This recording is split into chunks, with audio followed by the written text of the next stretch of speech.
मधुबन के बाबा, मधुबन के बाबा मुरली वाले, आपका क्या कहना, आपका क्या कहना। ओम शांति। आज 21 मई 2024 के साकार मधुर महावाक्य हैं। आज मीठे मीठे बाप दादा बोले, मीठे बच्चे, शिव बाबा वंडरफुल बाप, टीचर और सतगुरु है। उसे अपना कोई बाप नहीं, वह कभी किसी से कुछ सीखता नहीं, उन्हें गुरु की दरकार नहीं। ऐसा वंडर खाकर तुम्हें याद करना चाहिए। बाबा कहते, मीठे बच्चे, शिव बाबा वंडरफुल बाप, टीचर और सतगुरु है। उसे अपना कोई बाप नहीं, वह कभी किसी से कुछ सीखता नहीं, उन्हें गुरु की दरकार नहीं। ऐसा वंडर खाकर तुम्हें याद करना चाहिए। बाबा ने आज प्रश्न पूछा कि याद में कौन सी नवीनता हो तो आत्मा सहज ही पावन बन सकती है।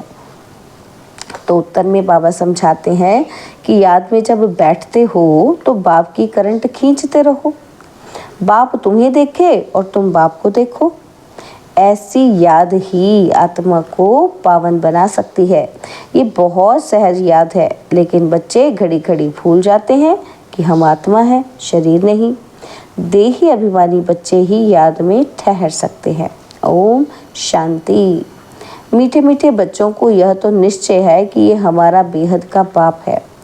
उनका कोई बाप नहीं। दुनिया में ऐसा कोई मनुष्य नहीं होगा जिसका बाप न हो। एक एक बात बड़ी अच्छी समझने की है, और फिर नॉलेज भी वही सुनाते हैं जो कभी पढ़ते नहीं हैं। नहीं तो मनुष्य मात्र कुछ न कुछ पढ़ते ज़रूर हैं। श्री कृष्ण भी पढ़ा है। बाप कहते हैं, मैं क्या पढ़ूं, मैं तो पढ़ाने आया हूँ, मैं पढ़ा हुआ नहीं हूँ। मैंने कोई से शिक्षा नहीं ली है, कोई गुरु नहीं किया है। ड्रामा प्लान अनुसार बाप की ज़रूर ऊंच ते ऊंच महिमा होगी।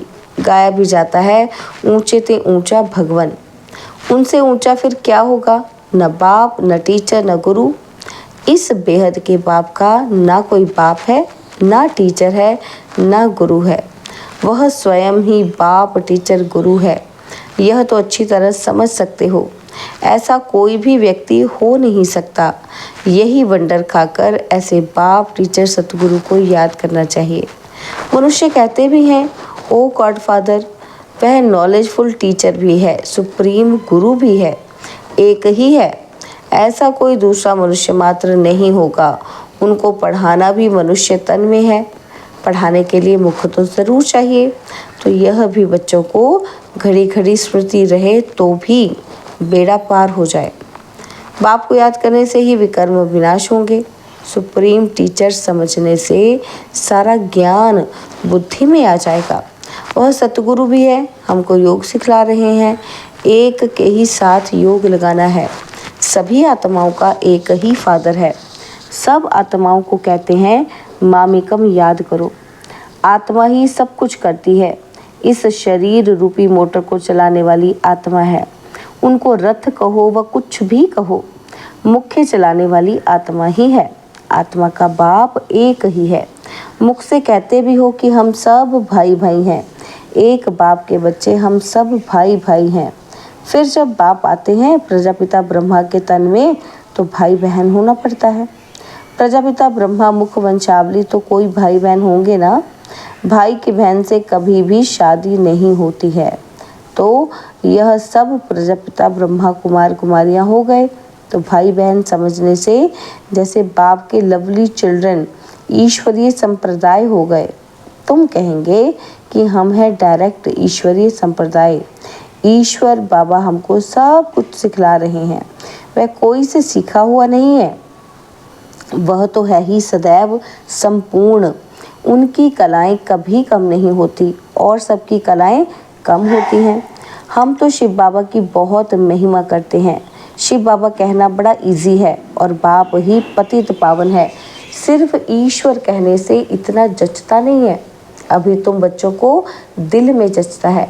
बाप कैसे आकर पतितों को पावन बनाते हैं। लौकिक बाप भी हैं और पारलौकिक बाप भी हैं। पारलौकिक बाप को सभी याद करते हैं क्योंकि पतित हैं तब याद करते हैं। पावन बन गए फिर तो दरकार नहीं पतित पावन को बुलाने की। ड्रामा देखो कैसा है, पतित पावन बाप को याद करते हैं, चाहते हैं कि हम पावन दुनिया के मालिक बने। शास्त्रों में दिखाया है देवताओं और असुरों की लड़ाई लगी, परंतु ऐसा तो है नहीं। अभी तुम समझते हो कि हम ना असुर हैं ना देवता हैं, अभी हम हैं बीच के। सभी तुमको कूटते रहते हैं। ये खेल बड़ा मज़े का है, नाटक में मज़ा ही देखने आता है ना। वह सब है हद के ड्रामा और ये है बेहद का ड्रामा। इनको और कोई नहीं जानते, देवताएं तो जान भी नहीं सकते। अभी तुम कलयुग से निकल आए हो। जो खुद जानते हैं वह औरों को भी समझा सकते हैं। एक बार ड्रामा देखा तो फिर सारा ड्रामा बुद्धि में आ जाएगा। बाबा ने समझाया है ये मनुष्य सृष्टि रूपी झाड़ है, इनका बीज ऊपर में है, विराट रूप कहते हैं ना। तो बाबा बैठ तुम बच्चों को समझाते हैं। मनुष्यों को ये पता ही नहीं है शिव बाबा कोई सी भाषा सीखा होगा, जबकि उनका टीचर ही नहीं तो फिर भाषा क्या सीखा होगा। तो ज़रूर जिस रथ में आते हैं उनकी भाषा ही काम में लाएगा। उनकी अपनी भाषा तो कोई है नहीं, वे कुछ पढ़ते सीखते ही नहीं, उनका कोई टीचर होता ही नहीं। श्री कृष्ण तो सीखता है, उनके माँ बाप टीचर हैं, उनको गुरु की दरकार ही नहीं, क्योंकि उनको तो सद्गति मिली हुई है। यह भी तुम जानते हो।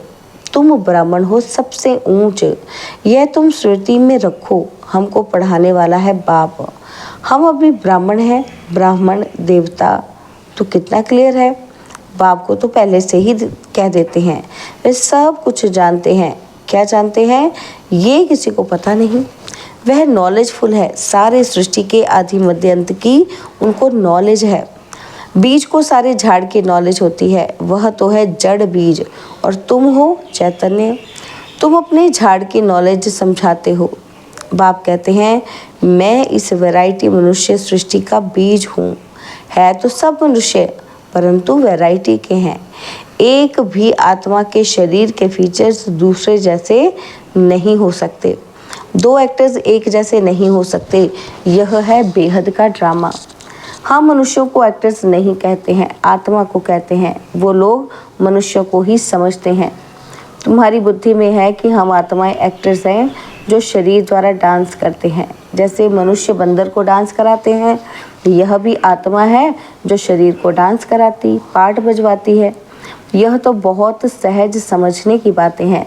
बेहद का बाप आते भी ज़रूर हैं, ऐसे नहीं कि नहीं आते। शिव जयंती भी होती है।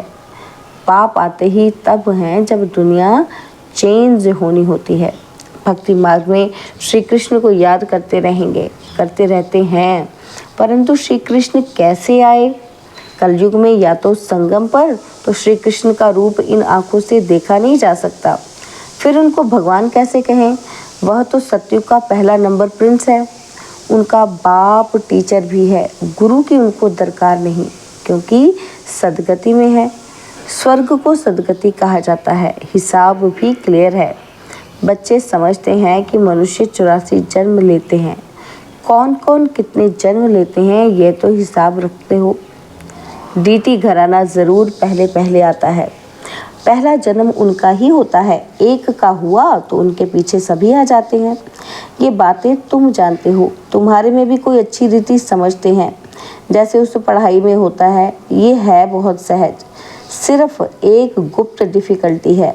तुम बाप को याद करते हो, उसमें माया विघ्न डालती है, क्योंकि माया रावण को हसद है। हसद होता है माना ईर्ष्या होती है। तुम राम को याद करते हो तो रावण को हसद होता है कि हमारा मुरीद राम को क्यों याद करता है। यह भी ड्रामा में पहले से नोंद है, नई बात नहीं है। कल्प पहले जो पार्ट बजाया है वही बजाएंगे। अभी तुम पुरुषार्थ कर रहे हो। कल्प पहले जो पुरुषार्थ किया है वह अभी भी कर रहे हो। यह चक्र फिरता रहता है, कभी बंद नहीं होता। टाइम की टिक टिक होती रहती है। बाप समझाते हैं कि ये 5000 वर्ष का ड्रामा है। शास्त्रों में तो कैसी कैसी बातें लिख दी हैं। बाप ऐसे कभी नहीं कहेंगे कि भक्ति छोड़ो, क्योंकि अगर यहाँ भी चल सके तो वह भी छूट जाए, है ना। यहाँ भी नहीं चल सके तो वो भी छूट जाए, भक्ति भी छूट जाए, ज्ञान में नहीं चल पाएंगे तो तो ना इधर का ना उधर का ही रहे, कोई काम का नहीं रहा। इसलिए तुम देखते हो कि कई मनुष्य ऐसे भी हैं जो भक्ति आदि कुछ नहीं करते हैं, बस ऐसे ही चलता रहता है। कई तो कह देते हैं भगवान ही अनेक रूप धरते हैं। अरे ये तो बेहद का ड्रामा अनादि बना बनाया है जो रिपीट होता रहता है, इसलिए इसको आदि अविनाशी वर्ल्ड ड्रामा कहा जाता है। इसको भी तुम बच्चे ही समझ रहे हो, इसमें भी तुम कुमारियों के लिए बहुत सहज है। माताओं को तो जो सीढ़ी चढ़ी है वह उतरना पड़े, कुमारी को तो कोई बंधन नहीं, चिंतन ही नहीं, बाप का बन जाना है। लौकिक संबंध को भूल पारलौकिक संबंध जोड़ना है। कलयुग में तो है ही दुर्गति, नीचे उतरना ही है ड्रामा अनुसार। भारतवासी कहते हैं कि ये सब कुछ ईश्वर का है, वह मालिक है।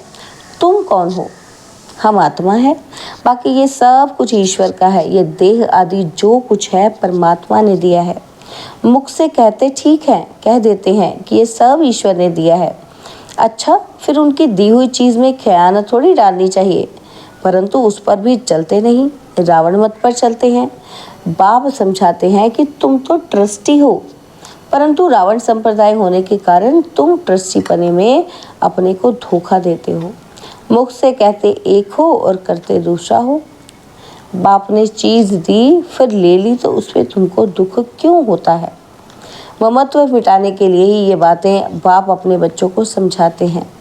अब बाप आए हैं, तुमने ही पुकारा है कि बाबा हमको साथ ले चलो, हम रावण राज्य में बहुत दुखी हैं, आकर हमको पावन बनाओ, क्योंकि समझते हैं पावन बनने बगैर हम जा नहीं सकते। हमको ले चलो। कहाँ? घर ले चलो। सब कहते हैं हम घर जाएं। श्री कृष्ण के भक्त चाहते हैं कि हम श्री कृष्णपुरी वैकुंठ में जाएं। सत्यों की याद रहता है, प्यारी चीज़ है। मनुष्य मरता है तो स्वर्ग जाता नहीं है। स्वर्ग तो सत्युग में ही होता है, कलयुग में होता है नरक, तो ज़रूर पुनर्जन्म नरक में ही होगा। ये कोई सत्युग थोड़ी है, वह तो वंडर ऑफ वर्ल्ड है। कहते भी हैं, समझते भी हैं, और फिर भी कोई मरता है तो उसके संबंधी कुछ भी समझते नहीं। बाप के पास जो 84 के चक्र की नॉलेज है वह बाप ही दे सकते हैं। तुम तो अपने को देह समझते थे, वे रॉन्ग था। अब बाप कहते हैं देही अभिमानी भव। श्री कृष्ण तो कह न सके देही अभिमानी भव, उनको तो अपनी देह है ना, तो शिव बाबा को अपनी देह नहीं है। यह तो उनका रथ है जिनमें वह विराजमान है। उनका ये रथ है तो इनका भी रथ है। इनकी अपनी आत्मा भी है, बाप का भी लोन लिया हुआ है। बाप कहते हैं मैं इनका आधार लेता हूँ, अपना तो है नहीं, तो पढ़ाएंगे कैसे? बाप रोज़ बैठ बच्चों को कशिश करते हैं कि अपने को आत्मा समझ और बाप को देखो। यह शरीर भी भूल जाए, हम तुमको देखें, तुम हमको देखो। तुम जितना बाप को देखेंगे पवित्र होते जाएंगे, और कोई उपाय पावन बनने का है ही नहीं। अगर हो तो बताओ, जिससे आत्मा पवित्र होती हो। गंगा के पानी से तो नहीं होगी। पहले तो कोई को भी बाप का परिचय देना है। ऐसा बाप तो और कोई होता नहीं। नब्ज देखो, ऐसा समझा है जो चकित हो जाए, है ना। तो बाबा कहते हैं नब्ज देखो कि ऐसा समझा है तो समझे बराबर इनको परमात्मा कहा जाता है। अभी तुम बच्चों को बाप का परिचय दे रहे हैं, अभी तुम बच्चों को बाप अपना परिचय दे रहे हैं। मैं कौन हूँ यह भी बच्चों को मालूम है। हिस्ट्री रिपीट होती है, जो इस कुल के होंगे वही आएंगे, बाकी तो सब अपने अपने धर्म में चले जाएंगे। जो और धर्मों में कन्वर्ट हो गए हैं वो फिर निकल अपने अपने सेक्शन में चले जाएंगे। इसलिए निराकारी झाड़ भी दिखाया है। ये बातें तो बच्चे ही समझते हो, बाकी तो कोई मुश्किल ही समझते। 7-8 से कोई 1-2 निकलेंगे जो ये समझेंगे कि ये नॉलेज तो बहुत अच्छी है। यहाँ का जो होगा उनको तूफान कम आएंगे। दिल होगी कि फिर जाएं, जाकर सुने। कई फिर संग के रंग में भी आ जाते हैं तो फिर आते नहीं। जहाँ पार्टी को जाता हुआ देखेंगे तो उसमें लटक पड़ेंगे। मेहनत लगती है बहुत। कितनी मेहनत करनी पड़ती है? घड़ी घड़ी कहते हैं और हम भूल जाते हैं मैं आत्मा हूँ, शरीर नहीं। यह घड़ी घड़ी भूल जाते हैं। तो बाप भी जानते हैं कि बच्चे कामचिता पर बैठकर काले हो गए हैं, कब्र दाखिल हो पड़े हैं, इसलिए सावरे बन गए हैं। उनको ही फिर बाप कहते हैं कि हमारे बच्चे सब जल मरे हैं। ये बेहद की बात है। कितनी करोड़ों आत्माएं हमारे घर में रहने वाली हैं, अर्थात ब्रह्मलोक में रहने वाली हैं। बाप तो बेहद में खड़े हैं ना, तुम भी बेहद में खड़े हो जाएंगे। जानते हो, बाबा स्थापना करके चला जाएगा, फिर तुम राज्य करेंगे, बाकी सब आत्माएं शांति धाम में चली जाएंगी। अच्छा, मीठे मीठे सिकिलदे बच्चों प्रति माता पिता बाप दादा का याद, प्यार और गुड मॉर्निंग।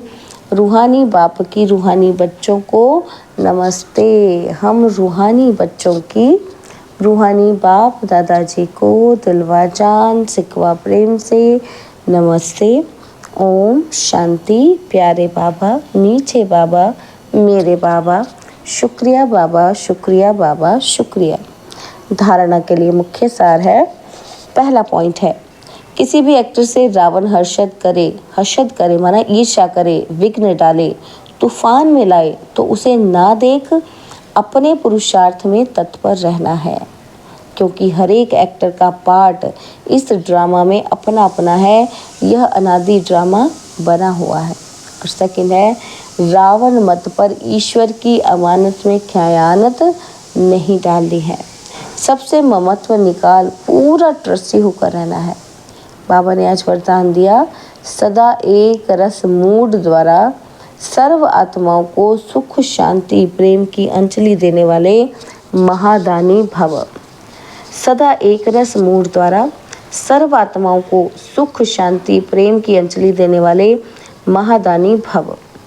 आप बच्चों की मूड सदा खुशी की एक रस रहे, कभी मूड ऑफ, कभी मूड बहुत खुश, ऐसे नहीं।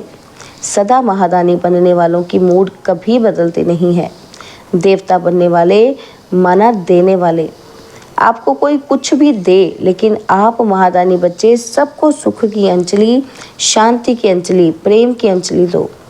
तन की सेवा के साथ मन से ऐसी सेवा में बिजी रहो तो डबल पुण्य जमा हो जाएगा। स्लोगन है, अपनी विशेषता प्रभु प्रसाद है, इन्हें सिर्फ स्व प्रति यूज नहीं करो, बांटो और बढ़ाओ। आपकी विशेषताएं प्रभु प्रसाद हैं, इन्हें सिर्फ स्वयं प्रति यूज नहीं करो, बांटो और बढ़ाओ। ओम शांति।